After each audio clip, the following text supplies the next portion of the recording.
মাত্র 3টি উপকরণ দিয়ে আজকে আমি বানাবো পিৎজা। তো দেখতে থাকো বন্ধুরা, খুব সহজেই কিন্তু এই রেসিপিটি বানানো যাবে আর মাত্র 10-15 মিনিটের মধ্যে রেডি হয়ে যাবে। তো নমস্কার বন্ধুরা, কেমন আছো তোমরা সবাই? আমি ভালো আছি। আর আজকে নিয়ে এলাম একটি ছোট্ট ভিডিও। তো এই যে দেখছো, প্রথমে নিয়েছি পাউরুটি। তো পাউরুটিগুলো আমি ছোট ছোট করে কেটে নেব। তো তোমরা যে কোনো পাউরুটি নিতে পারো, ছোট ছোট করে পাউরুটিগুলো কেটে নিতে হবে।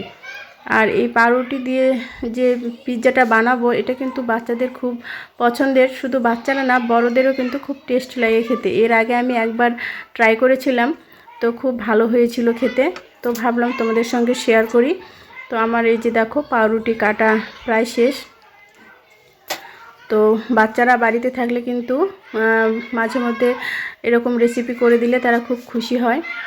তো এই যে পাউরুটি কেটে নিয়েছি, সব কিছু টুকরো টুকরো করে নিয়ে নিলাম। তো এবার দিলাম চিনি আর দিয়ে দেবো একটু নুন।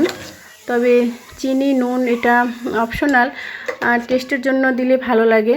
তবে নুনটা খুব অল্প দিতে হবে, নয়তো বেশি নুন হয়ে গেলে কিন্তু একদম বাজে লাগবে খেতে। আর এরপর দিয়ে দেব ডিম।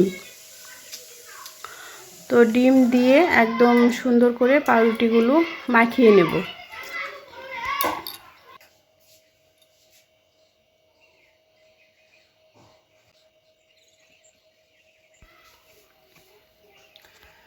ডিম আর পাউরুটি কিন্তু খুব ভালোভাবে এখানে মিক্সড করতে হবে।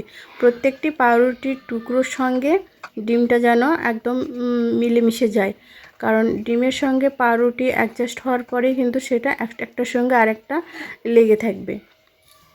তো এই যে এবার চলে আসলাম রান্নাতে।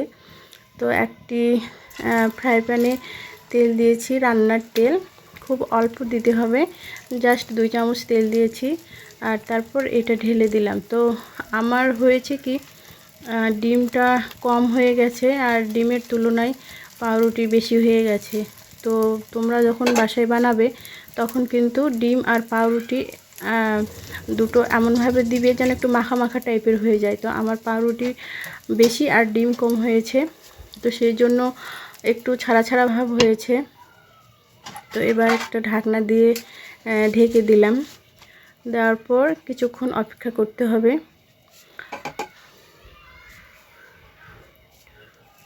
তো কিছুটা হয়ে গেছে। তো এবার আমি চিজ দেব, কারণ চিজ দিলে এটা একটা আঠালো আঠালো ভাব হয়, এতে কিন্তু সত্যি সত্যি পিৎজার মতো লাগে।